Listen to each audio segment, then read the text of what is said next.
Graça e paz. Boa noite. Deus é bom. Estamos envolvidos numa grande tarefa, divulgar o reino de Deus. Eu estou muito feliz e é uma honra. As missionárias estão ali, linda, Larissa. É uma honra ser pastor do Ministério Verbo da Vida. Deu para perceber que nós estamos envolvidos num ministério sério, ministério que não tem muitos anos de existência, 40 anos, mas que é sólido na palavra da fé, que está pregando a mesma coisa há 40 anos, sem modismos, sem sensacionalismo, mas pregando fé, amor, pregando prosperidade, pregando sobre fruto do Espírito, sobre submissão e autoridade, sobre caráter, procurando de alguma forma alinhar os cristãos o mais próximo possível da palavra de Deus. E nós aqui do Lamarão fazemos parte desse processo, amém? Eu não sei, Vivi, reconhecer os visitantes? Não, né? Eu queria saber se tem alguém que está nos visitando hoje pela primeira vez. Levanta sua mão que nós queremos conhecer você. Tem um garoto ali, uma menina. Fiquem todos em pé, tem gente aqui, muita gente hoje. Fiquem em pé os visitantes, os diáconos estejam preparados. Nós temos uma lembrancinha para vocês. Vamos dizer para eles, sejam bem-vindos em nome de Jesus. Glória a Deus. Vai chegar um presente para vocês. Já chegou aí? Obrigado, pode sentar.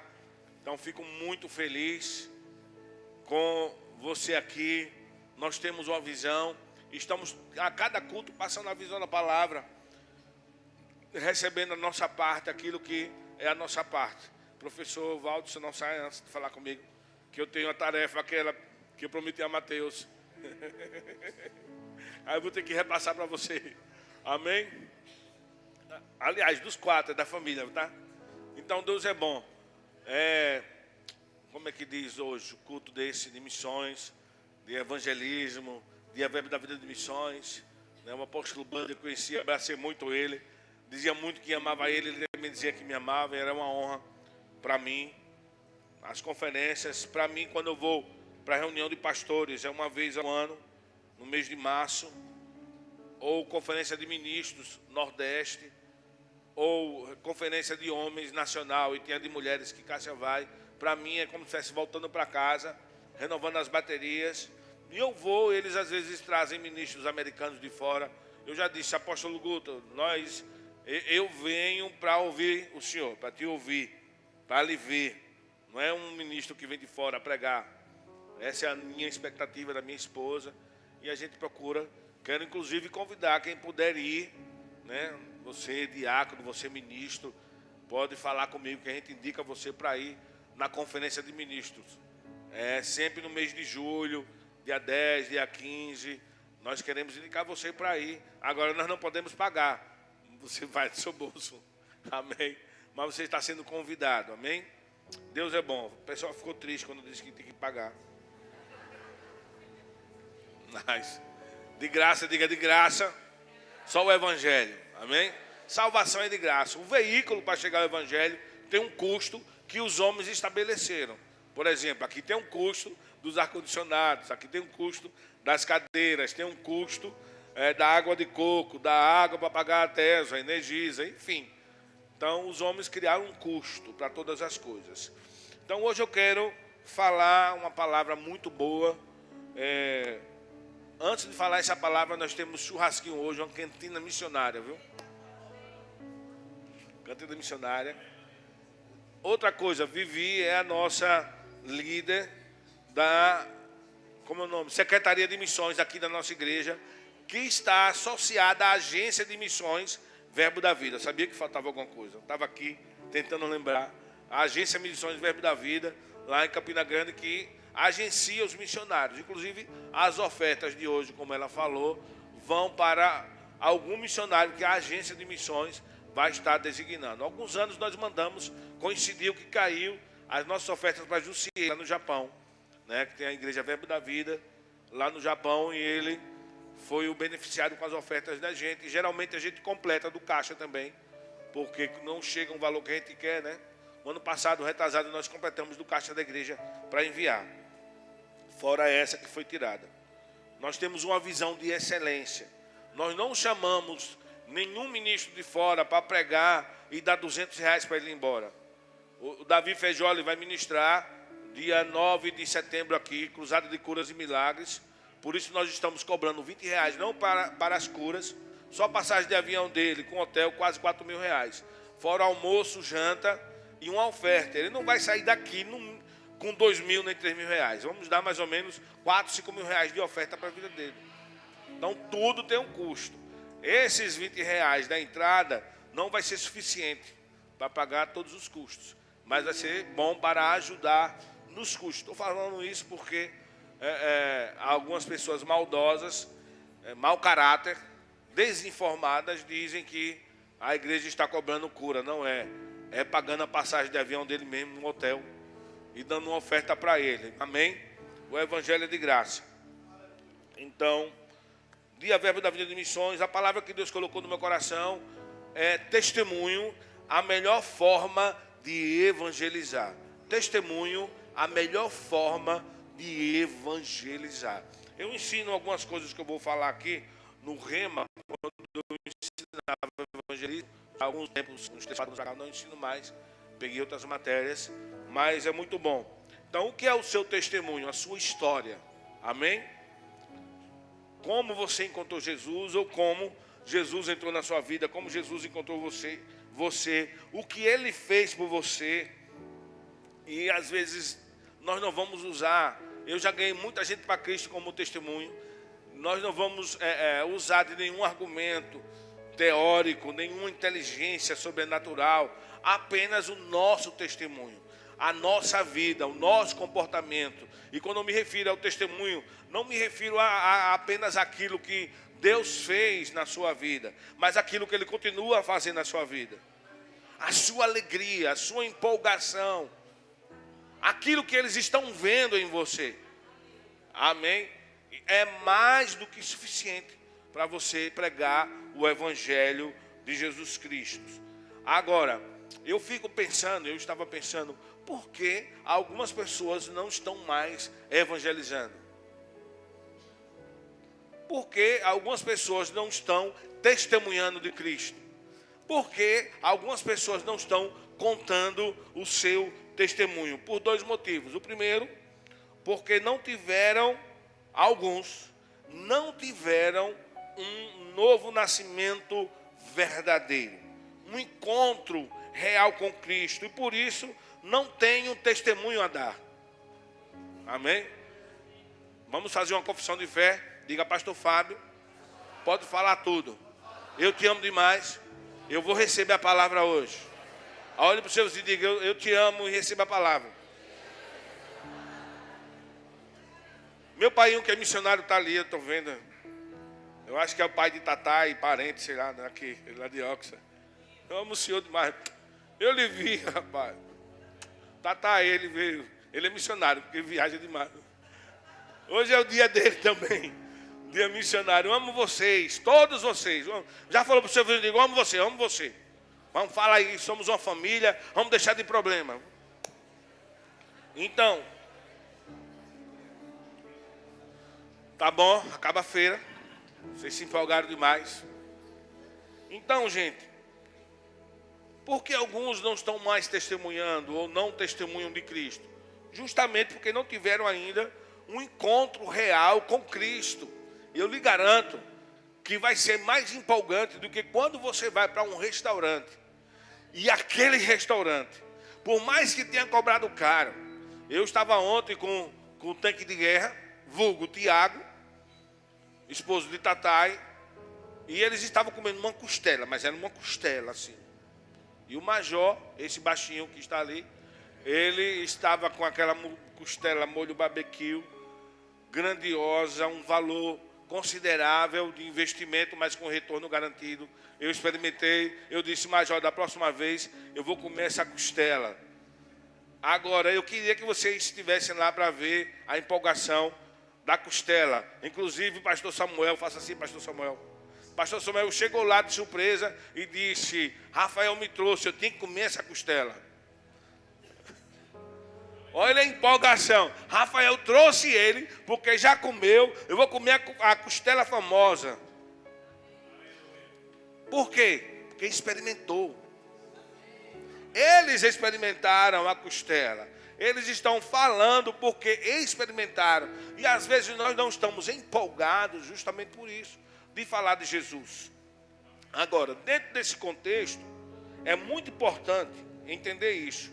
O testemunho que eu me refiro é também, mas nem sempre será aquele testemunho de alguém que comumente, geralmente, nós somos acostumados a ouvir de alguém que era viciado, arrebentado, esbagaçado, no fundo do poço.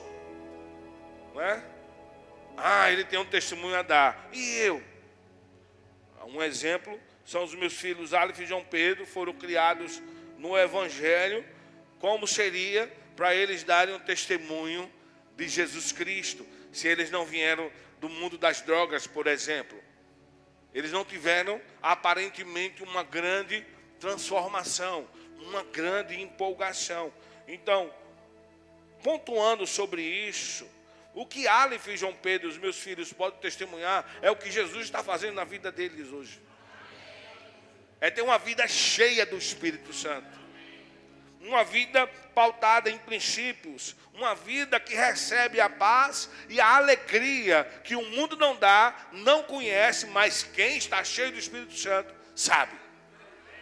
Uma vida de lutas, de afrontas, de confrontos, mas também de vitória, porque somos mais que vencedores. Então todo crente, tanto Aleph como João Pedro, mas qualquer cristão pode vir a ser cheio do Espírito Santo, dar um bom testemunho. E o segundo motivo que algumas pessoas não contam seus testemunhos é uma consequência do que eu acabei de falar. Não estão crescendo a contento.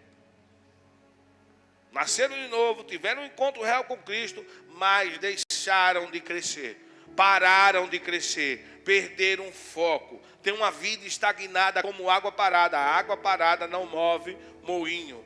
A água parada, como diz o ditado há muitos anos, da dengue. A água parada não produz energia, não agita. Vocês estão comigo? Estraga.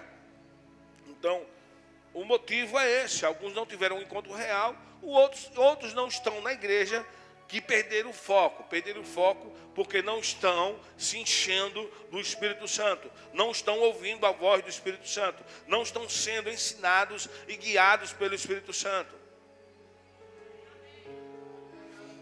Eu vou beber água e vou lhe dar 10 segundos para você pensar.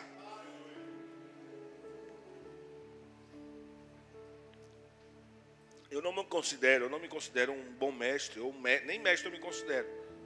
Aí o que é que Deus faz? Para suprir essa lacuna. Eu sou um pastor, não sou um mestre. Aí Deus me dá uma palavra dessa, que faz você pensar. Uma palavra forte. Amém? Vamos aqui, 1 Timóteo capítulo 4, do 12 ao 16. 1 Timóteo capítulo 4, do 12 ao 16. Ah, me lembrei outra coisa. Vocês que estão com a blusa desse Dia da Vida de Missões, eu queria no final do culto. Quem está com essa blusa? Levanta a mão. Olha, muita gente. Tem meu segurança ali, o outro está viajando, Dandan. Não liberei ele, mas ele foi. Depois eu vou cortar o ponto dele. Tem muita gente aí, eu queria que todo mundo viesse aqui ao final do culto. Amém? Vamos tirar uma foto e vamos mandar para o Ministério Verbo da Vida.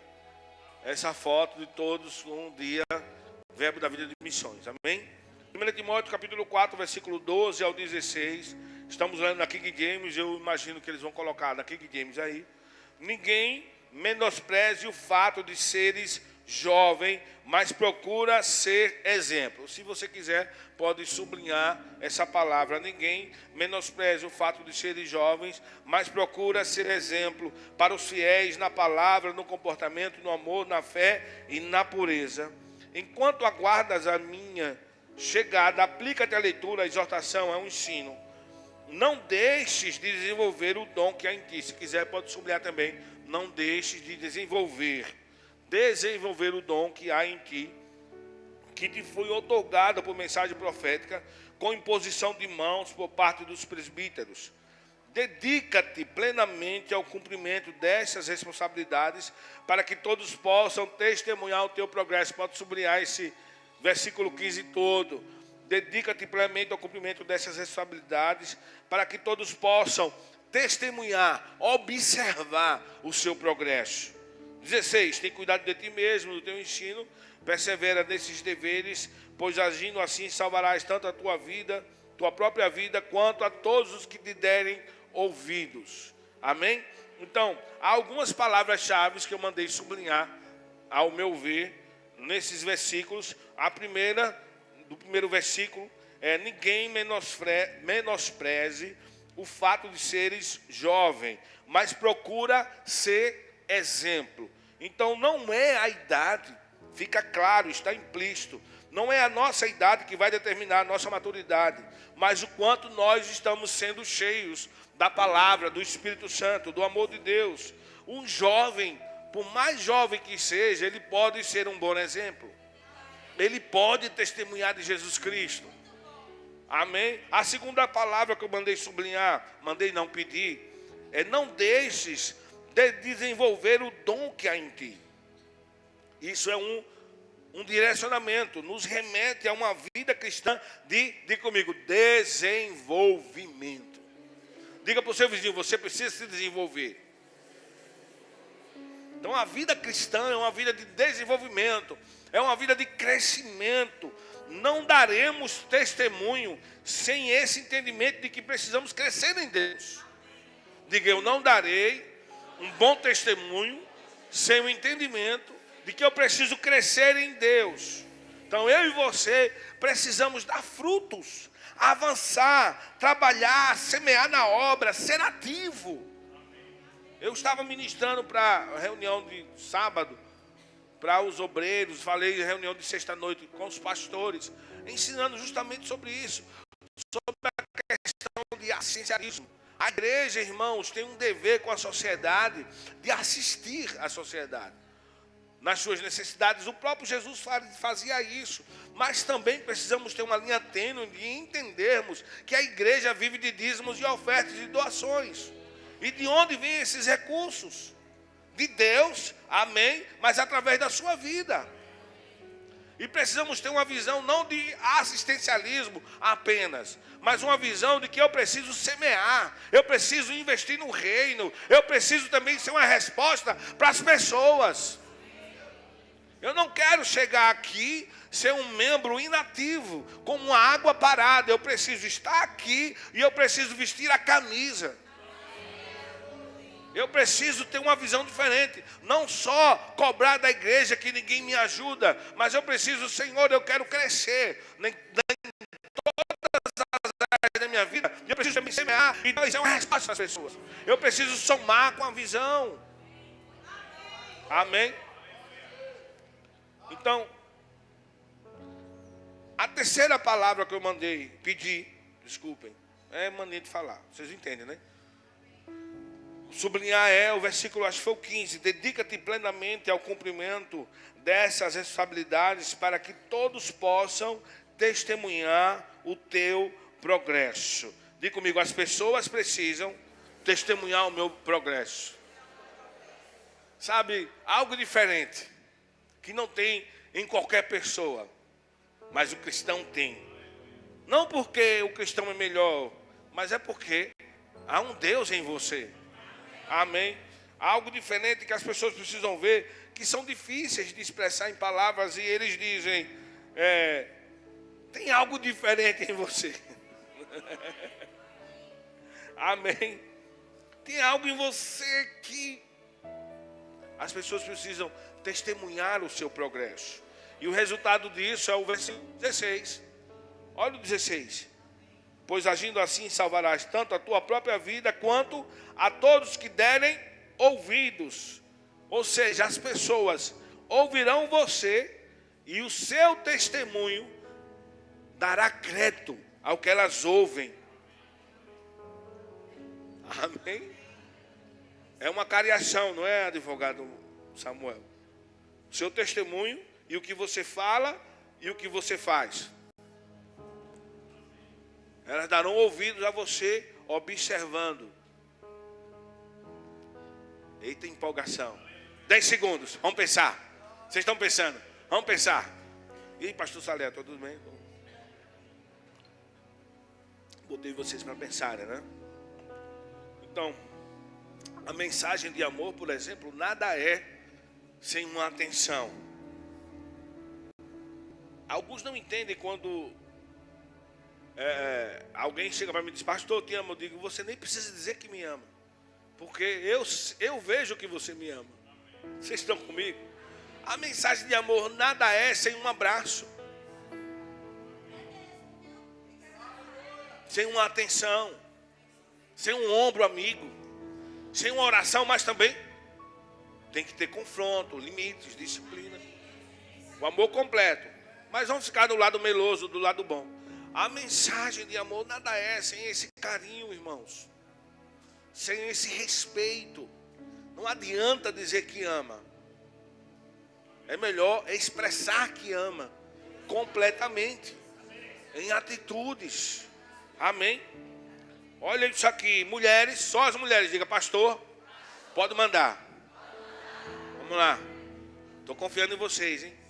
1 de Pedro, capítulo 3, do 1 ao 5. Então, há muitos anos atrás, ao 5. Da mesma maneira, esposas, cada um de vós seja submissa a vosso próprio marido. Cadê os homens? Deixa eu olhar para a cara deles. Nem conhece os homens, alguns estão sorrindo, né? Outros não gostaram.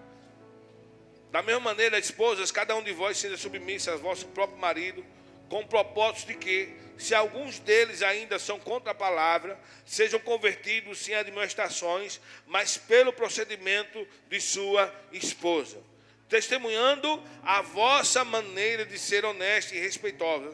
Portanto, o que vos torna belas e admiráveis não devem ser os enfeites exteriores, como as tranças de cabelo, as finas joias de ouro ou o luxo dos vestidos.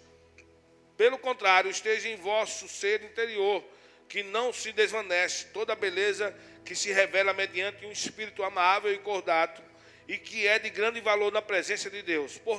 Porquanto, na antiguidade era desse modo que as santas mulheres que esperavam em Deus costumavam adornar-se. Elas eram dóceis, cada qual para com seu próprio marido. Então, essa passagem já pregou. Por si só, esses 5 versículos nos deu uma grande orientação.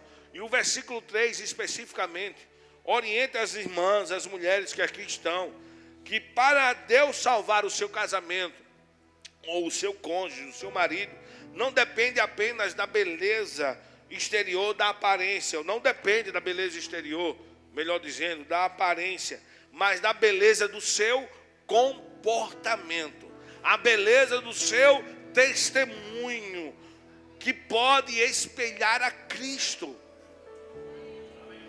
Sem palavras, a mulher pode edificar a sua casa. Amém? As mulheres ficaram mais felizes do que os homens. Parabéns, homens. Por favor, me ajude agora. Vamos bater salva de palmas para as mulheres.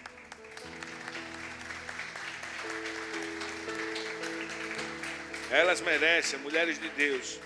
Ser submissa ao marido não quer dizer subserviência, a obediência cega. É submissa como ao Senhor.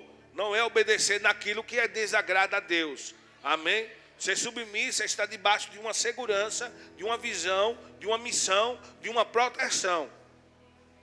Está debaixo de uma proteção de alguém que está disposto a dar a vida, como Cristo deu a vida à igreja, dar a vida à esposa. Amém? Eu acho que os homens sabiam disso, e eles por isso que não ficaram felizes em ter uma mulher submissa, porque talvez não estejam dispostos a pagar tanto preço de cuidar e proteger a esposa, mas eu creio que não, né?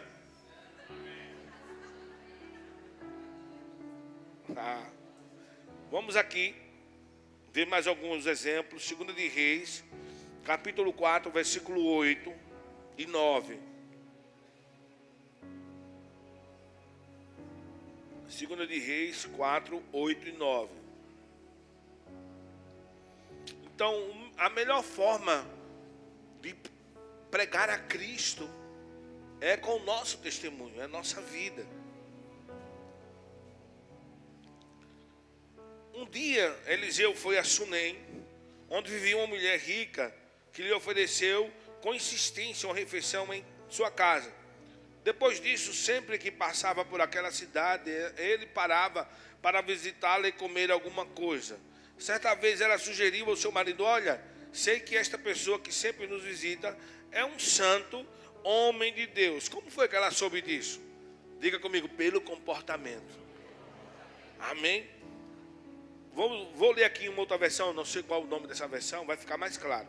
Sucedeu também um dia que, indo Eliseu a Sunem, havia ali uma mulher importante, a qual o reteve para comer pão. E sucedeu que todas as vezes que passava por ali, entrava para comer pão.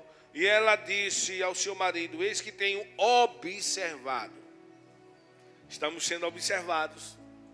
Observado que este que sempre passa por nós é um santo homem de Deus. Diga comigo: as pessoas estão me ouvindo, mas também observando. Diga para o seu vizinho: você está sendo observado. Amém?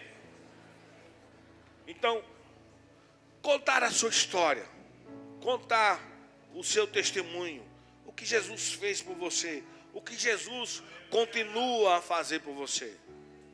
Só pode fazer isso quem teve um encontro com Cristo. E quem teve um encontro com Cristo e continua entendendo o que precisa produzir, precisa crescer, precisa orar, precisa estudar a palavra. Jesus, ele mandou um novo convertido aqui, eu vou ler uma referência, Marcos 5, 18 e 19, contar o seu testemunho. Isso é maravilhoso, o poder de um testemunho. Marcos 5, 18, 19 e 20. Olha o que diz aqui na King James. E, quando Jesus estava entrando no barco, o homem que fora possuído pelos espíritos imundos rogava-lhe que o deixasse seguir com ele. Jesus não consentiu. Entretanto, orientou: vai para a tua casa, para a tua família, anuncia a eles tudo quanto Deus tem realizado a teu favor e como teve misericórdia de ti. Então partiu aquele homem e começou a pregar por toda Decápolis as coisas que Jesus havia feito por ele. E todos ficavam maravilhados. Precisamos contar a nossa história. Precisamos contar o que Jesus fez. Você não precisa ser versado como o pastor Samuel, como Cássia. Você não precisa saber toda a Bíblia. Você precisa saber quem Jesus é. Para ganhar uma alma para Cristo, para libertar uma pessoa, o rema é muito importante. Mas você não deve esperar 2 anos para começar a pregar. Você pode começar a pregar hoje. Você precisa contar para o seu colega de faculdade, para a sua amiga, para o seu vizinho, para a sua avó. Você precisa chamar o seu primo e dizer: olha, eu quero contar algo, o que está passando dentro de mim. Cada pessoa conta o que se passa. As pessoas estão abrindo seus corações e contando as suas desgraças, contando que é ansioso, contando que é medroso, contando que tem isso, que tem aquilo. Mas nós não estamos contando a alegria, a paz que Jesus nos dá. Possivelmente, talvez, porque nós não estamos ainda experimentando.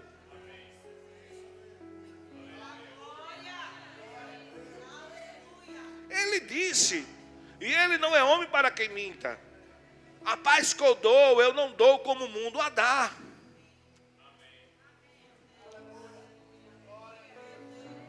A alegria não está nas coisas materiais. Foi por isso que você veio para Jesus Cristo. A alegria é oriunda do Espírito, é fruto do Espírito. Talvez você perdeu o foco e esteja atrás de técnicas humanas, atrás de algo, mas eu quero lhe dizer e lhe lembrar: você veio para Cristo porque tudo que você experimentou lá fora não funcionou. Você começou pelo Espírito. Foi uma das indagações de Paulo para os irmãos das igrejas da Galácia. Vocês começaram pelo Espírito, agora vem pela carne. Quem libertou foi Cristo. E por que agora estão deixando Cristo?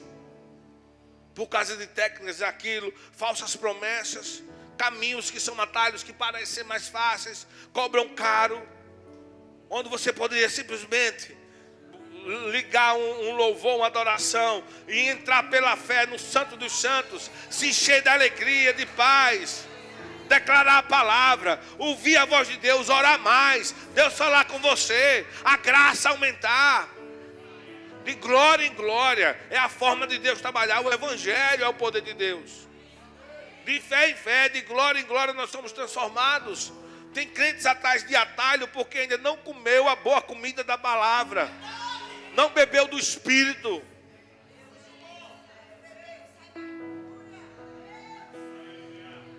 Precisamos contar o que Deus está fazendo. Algo até simples, algo que você possa dizer para alguém lá fora: aconteceu algo na minha vida, Deus existe, eu estava precisando disso e orei, de repente Deus usou alguém sem saber de nada, me deu R$100. É Deus, moço. Deixe Deus cuidar de você também. Conte o que Deus já está fazendo. Deus existe, as pessoas precisam saber.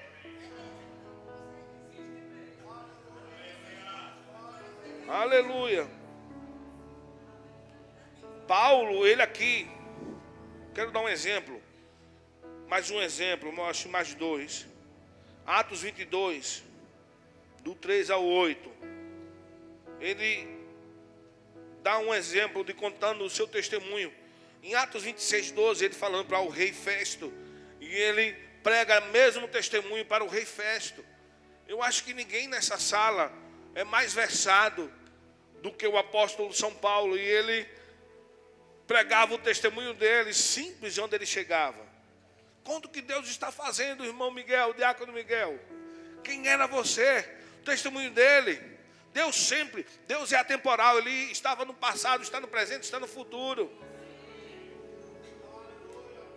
Conte que você vendia picolé, que Deus lhe fortaleceu.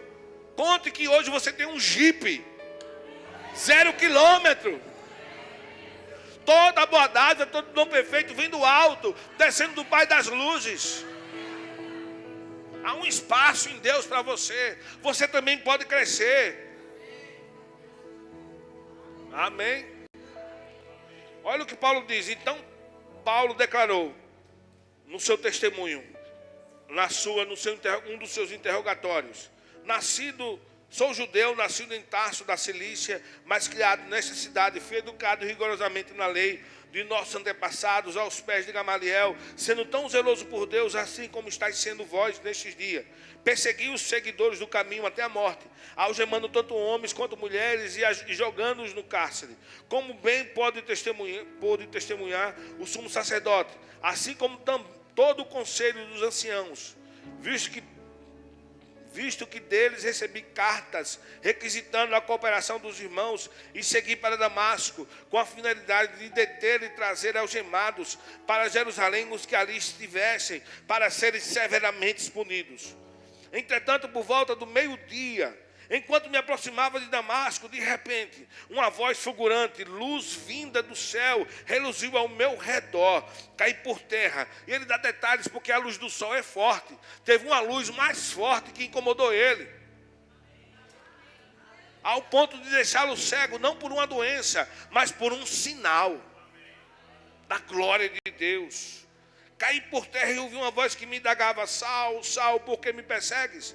Diante disso perguntei: quem és tu, Senhor? Ao que ele me afirmou: eu sou Jesus o Nazareno, a quem persegues. Ele estava contando testemunho em Atos 26, 12. E em várias outras passagens do livro de Atos, Paulo conta o seu testemunho, como Jesus encontrou a vida dele, como ele nasceu de novo.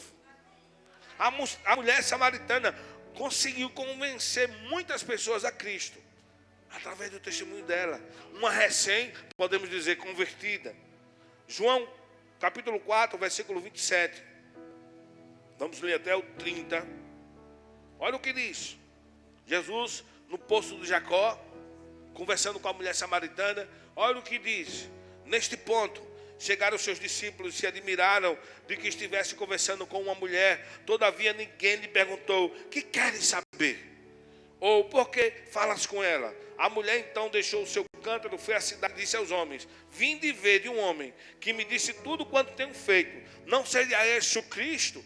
Saíram, pois, da cidade e foram para onde Jesus estava. 39. Vamos ler o 39 ao 42. Muitos samaritanos daquela cidade creram nele, em virtude da palavra daquela mulher que testemunhara. Ele me disse tudo quanto tenho feito. Assim, quando os samaritanos se encontraram com Jesus, insistiram em que se hospedasse com eles, e ele ficou 2 dias. E muitos outros creram por causa da sua palavra. Então disseram à mulher: agora cremos não somente por causa do que falastes, mas porque nós mesmos o ouvimos e sabemos que este é verdadeiro Cristo, o Salvador do mundo. 43. Tá bom. Salvador do mundo. Amém. Aleluia. Então Deus é bom. Conte a sua história. Jesus fez algo na vida de cada um aqui hoje. A minha história é que eu estava no meu barco, meu irmão, herança de minha mãe. Ela já havia falecido. O salão dela, a loja dela fechou. As coisas começaram a declinar financeiramente. E nós estávamos no bar, e minha mãe doente. Ainda não havia falecido, estava doente.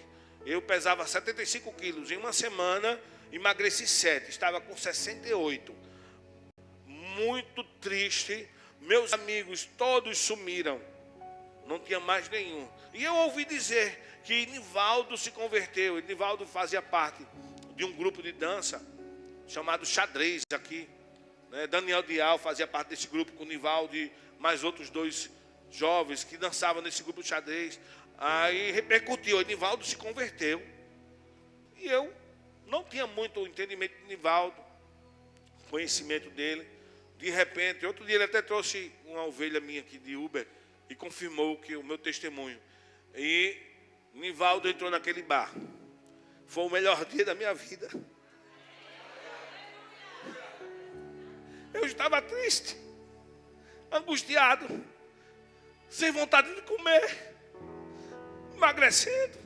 Minha mãe era meu tudo, era minha vida. Meu primeiro sono era na cama dela.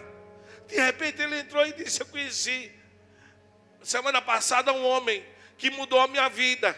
Um homem maravilhoso. Eu disse: quem é esse homem? Ele disse: Jesus Cristo. E eu disse: como é isso?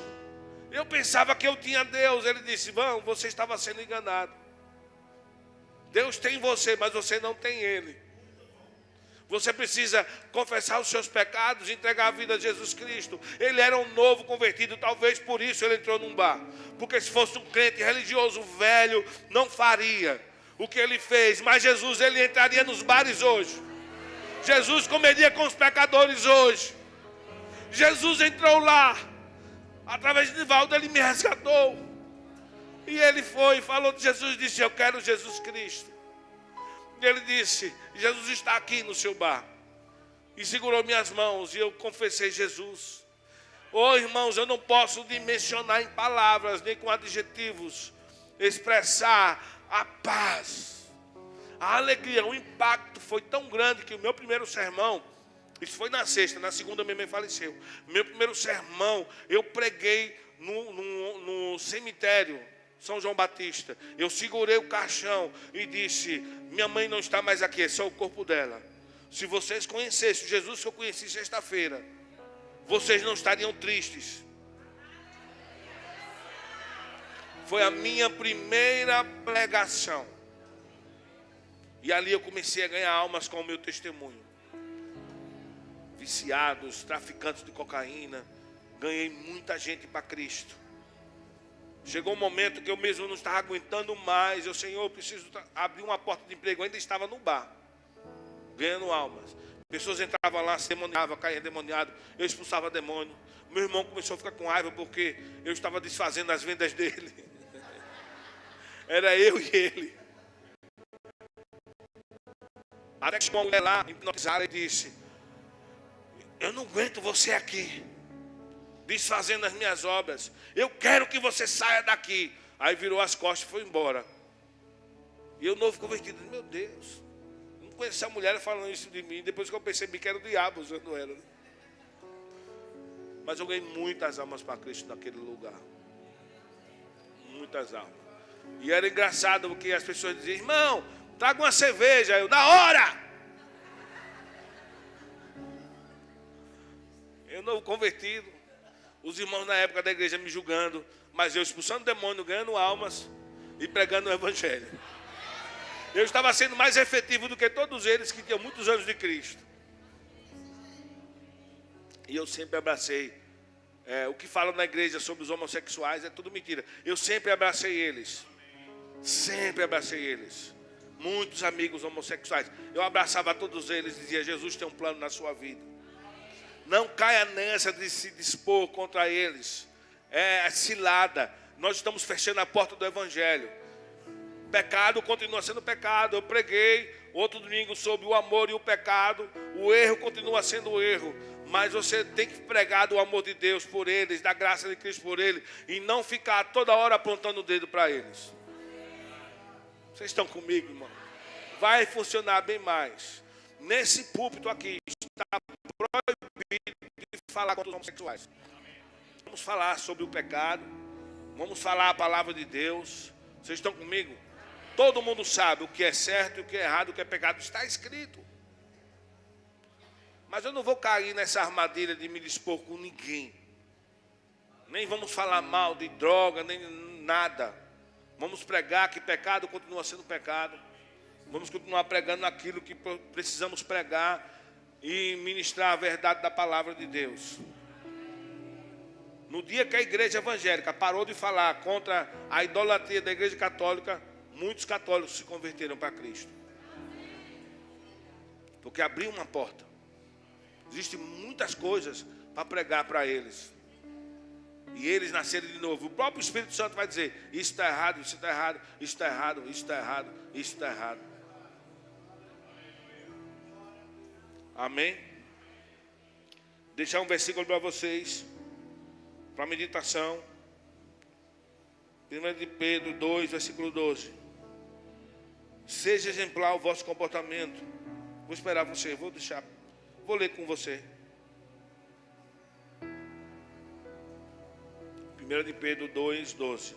Seja exemplar o vosso comportamento entre os gentios, para que naquilo que fala mal de vós, como se fosseis pessoas que vivem praticando o que é mal, ao observar as vossas boas obras, glorifique a Deus no dia que receberem a sua revelação. Naquilo que fala mal de vocês. O que é que falam mal dos crentes? Que são preguiçosos, alienados. Eu não vou contratar evangélico. Eles só querem orar. Eles não se qualificam. Então você tem que, naquilo que eles falam mal, eles são alienados, eles são mal educados. Não dá risada para ninguém. Eles são religiosos. Fazem cara feia para mim o tempo todo. Eles na verdade estão me afastando de Cristo. Eu estou atrás de Cristo. Oh, aleluia. Então o mau comportamento aqui não é sorrir, não é brincar. Deixe de ser religioso. Carrancudo, carrancuda. O mau comportamento aqui é ser desonesto, é ser preguiçoso, é ser fofoqueiro, é se meter em confusão no trabalho o tempo todo, é chegar atrasado, não ser fiel no horário, ficar enrolando, falando mal do patrão no grupinho de pessoas. São coisas que eles falam dos cristãos. Alguns pensam que é porque o crente está sorrindo. Eu já ganhei muitas, talvez algumas pessoas reprovem, alguns religiosos, eu fico feliz. E eu quero que reprovem o meu comportamento. Mas eu ganhei muitas pessoas no Bom Preço onde eu trabalhei para Cristo. Sabe como? Sentando com eles, sorrindo e brincando. Contando piada. Brincadeiras listas aqui dentro do limite do bom senso. Brincando com eles. Ao ponto de eles chegarem: rapaz, você é evangélico? Eu fiquei preocupado. Por quê? Porque você só vive feliz. Aí eu tive que desconstruir na mente deles as informações erradas pelo testemunho de alguns religiosos, falsos cristãos, e expressar Gálatas 5:22, que a alegria é fruto do Espírito, que a alegria, por exemplo, formoseia o rosto, que Deus ri lá do trono, Salmos 2, né? Deus ri do trono. Eu tive que desconstruir. Você não vai ficar também indo à toa. Mas uma vida equilibrada. Saber o que você brinca e com quem você brinca. Eu ontem me senti à vontade com tanque de guerra, com Tatai, com Major. Mas às vezes eu saio preocupado. Será que eu passei do limite? Eu gosto de brincar. Vocês estão comigo? Pode ter certeza, eu vou ganhar mais pessoas para Cristo do que um religioso que afasta as pessoas, mal educado, moribundo, carrancudo, fiocão. Falta de sabedoria e de bom senso. Você recebeu a palavra de Deus? Quem está com fome de